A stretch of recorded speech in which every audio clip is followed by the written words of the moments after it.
오늘 아침에도 테슬라 주가가 올랐다느니 엔비디아 실적이 어쨌다느니 하는 뉴스들에 정신이 팔려 계실 겁니다. 사람들은 늘 눈앞에 보이는 작은 숫자들에만 집착합니다. 하지만 지금 일론 머스크를 비롯한 세계 최고의 천재들이 우리에게 던지는 진짜 경고는 그런 가벼운 수준이 아닙니다. 인류 역사상 가장 거대한 해일이 몰려오고 있으니 제발 고지대로 도망치라고 피를 토하며 외치고 있습니다. 그런데도 대다수의 사람들은 그 해일이 덮치기 직전인 해변가에서 예쁜 조개 껍데기를 줍느라 정신이 없는 참담한 꼴입니다.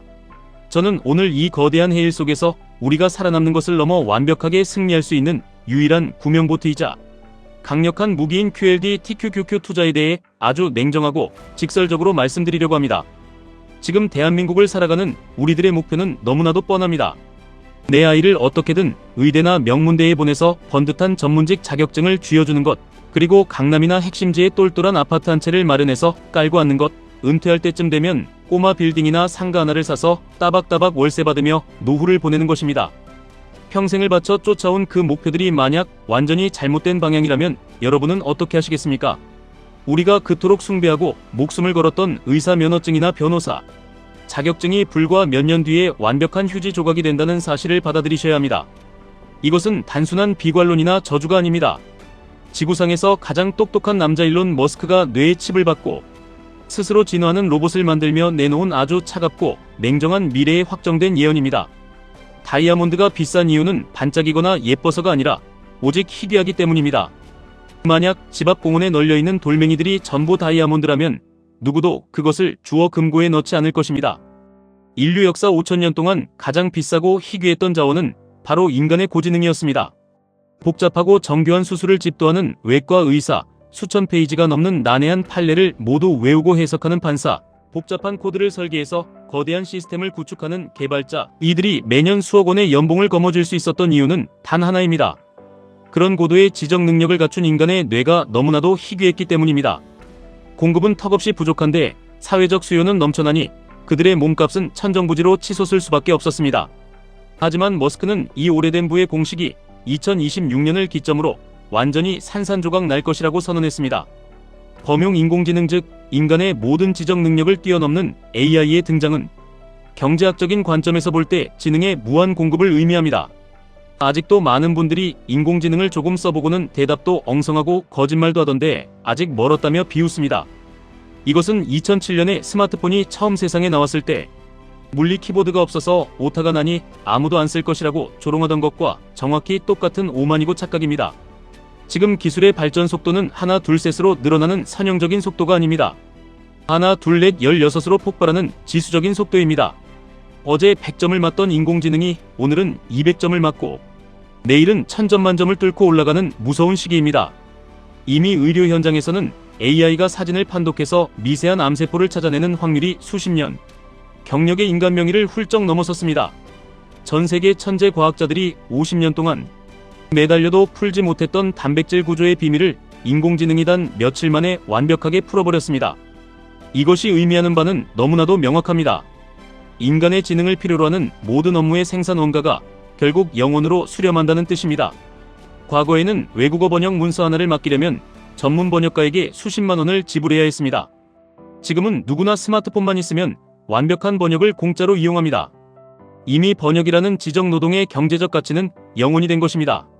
이 무서운 가치 하락의 현상이 이제 의학, 법률, 코딩, 세무, 회계 등 우리가 우러러보던 모든 최고급 전문직 영역으로 들불처럼 번져나가고 있습니다.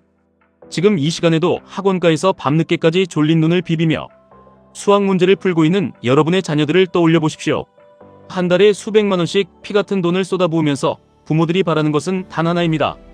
내 아이가 좋은 대학의 의대나 법대에 가서 전문직 타이틀을 달고 평생 안정적이고 풍요롭게 살기를 바라는 마음입니다. 하지만 지금 자녀를 의대에 보내려고 사교육에 올인하는 것은 자동차가 발명되어 도로를 달리기 직전인 19세기 말에 아들에게 너는 세상에서 가장 채찍질을 잘하는 마부가 되어야 한다며 10년 동안 말타기 연습만 시키는 것과 같습니다. 지식을 암기하고 데이터를 처리하는 모든 지식 노동은 조만간 AI가 인간보다 수만 배 빠르고 감정 기복도 없이 심지어 공짜로 완벽하게 처리해버릴 것입니다. 그런데도 여전히 과거의 낡은 성공 공식에 얽매여 계신 것입니다. 당장 내일 아침 뉴스에 국내 대형 로펌이 AI 변호사를 도입해 무료 법률 상담을 시작한다고 해도 전혀 이상할 것이 없는 세상입니다. 지식노동의 가치가 폭락한다고 하면 꼭 이렇게 방어 논리를 펼치는 분들이 계십니다. 머리 쓰는 일은 컴퓨터가 잘해도 몸을 쓰는 정교한 일은 절대 로봇이 대체할 수 없다고 맹신합니다. 인간에게 어려운 계산은 컴퓨터에게 쉽고, 인간에게 쉬운 걷기나 물건 짚기는 컴퓨터에게 어렵다는 역설은 이미 깨졌습니다. 일론 머스크의 테슬라가 개발 중인 휴머노이드 로봇 옵티머스의 진화 속도를 보십시오. 처음 무대 위에 등장했을 때만 해도 사람들은 엉성하다며 비웃었지만 불과 2년 만에 로봇은 두 발로 자연스럽게 걷고 아주 얇은 계란을 깨뜨리지 않고 두 손가락으로 집어 올리며 셔츠를 정교하게 갭니다. 이것은 일일이 코드를 짠 것이 아니라 AI가 인간의 움직임 데이터를 스스로 학습하고 모방하여 진화한 결과입니다. 대형 종합병원의 상황을 가정해 보겠습니다. 여러분이 병원장이라면 연봉 수억 원을 줘야 하고 피로를 느끼는 인간 의사와 3천만 원이면 영구적으로 소유할 수 있고 24시간 단 1초도 쉬지 않으며 전 세계 수술 데이터를 실시간으로 다운로드받아 오차없이 수술하는 로봇 중 누구를 고용하시겠습니까? 이것은 윤리나 선택의 문제가 아니라 자본주의 시장에서의 냉혹한 생존 문제입니다. 경쟁 병원이 로봇을 도입해서 저렴하게 수술하는데 인간 의사의 인건비 때문에 수술비를 비싸게 받아야 한다면 그 병원은 당장 파산합니다. 고도의 전문 기술직, 장인의 영역까지 인공지능 로봇이 전부 대체해버리는 세상이 코앞에 다가왔습니다. 나아가 로봇이 로봇을 생산하면서 기하급수적으로 개체수가 폭발할 것입니다. 결국 전 세계 노동 인구의 대다수를 차지하는 수많은 일자리들이 증발해버립니다. 일자리가 다 사라지면 자본주의 시스템 전체가 붕괴하는 것 아니냐고 반문하실 겁니다. 하지만 이 거대한 파괴의 끝에 인류 역사상 가장 풍요로운 보편적 고소득의 시대가 열립니다. 생산에 들어가는 인건비는 로봇 덕분에 0원이 되고 에너지 비용은 무한한 태양광과 배터리 시스템 덕분에 제로에 수렴합니다. 생산의 모든 한계 비용이 사라지면서 스마트폰이나 집 짓는 비용 등 세상의 모든 물가가 폭락하는 극단적이고 착한 디플레이션 시대가 옵니다. 돈을 많이 벌 필요가 없이 아주 적은 돈으로도 세상의 모든 인프라를 누릴 수 있습니다. 하지만 이 풍요의 시대에는 잔인한 전제 조건이 붙습니다. 쏟아지는 막대한 부를 누리려면 반드시 그 생산 시스템의 지분을 소유한 자본가 계급에 속해 있어야 합니다. 로봇이 잠도 자지 않고 물건을 만들어서 벌어들이는 천문학적인 돈은 모두 빅테크 기업과 그 주주들에게 폭포수처럼 쏟아집니다. 시스템을 소유하여 배당과 자산 상승을 누리는 자본가 계급과 노동력을 잃고 국가의 지원금으로 근근히 연명하는 잉여 계급으로 세상은 완벽하게 분리될 것입니다. 여러분은 마땅히 시스템을 소유한 주인이 되어야 합니다.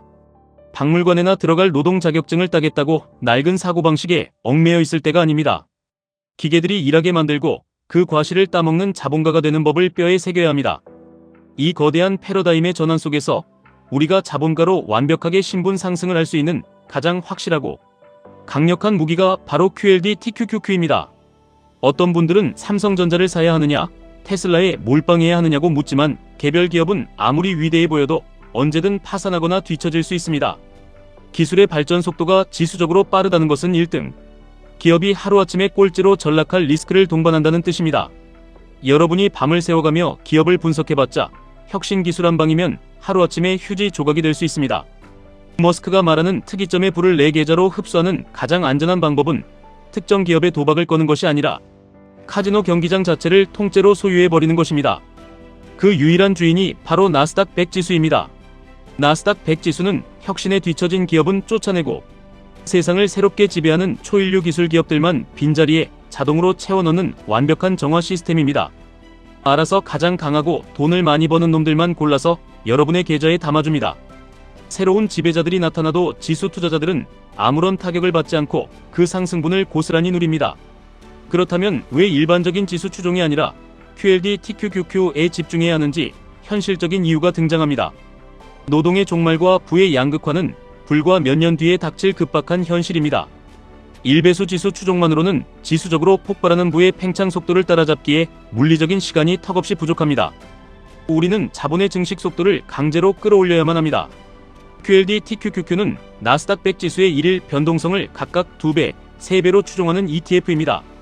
레버리지 투자는 계좌가 녹아내린다고 공포감을 조성하는 사람들은 세상이 어떻게 변하고 있는지 큰 그림을 보지 못하는 겁쟁이들에 불과합니다.